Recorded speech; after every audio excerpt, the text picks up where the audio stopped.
лошадей родились жеребята.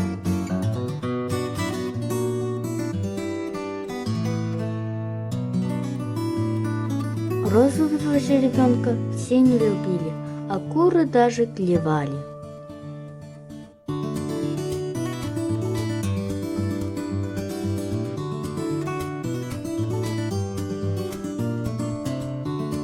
Только девочка смогла ее полюбить.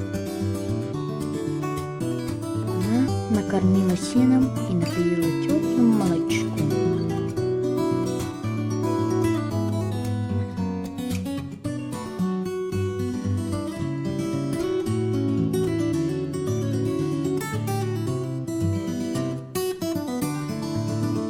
Следующее утро все проснулись и очень удивились. Вместо гадкого жеребенка был красивый единорог. Единорог поблагодарил девочку и улетел.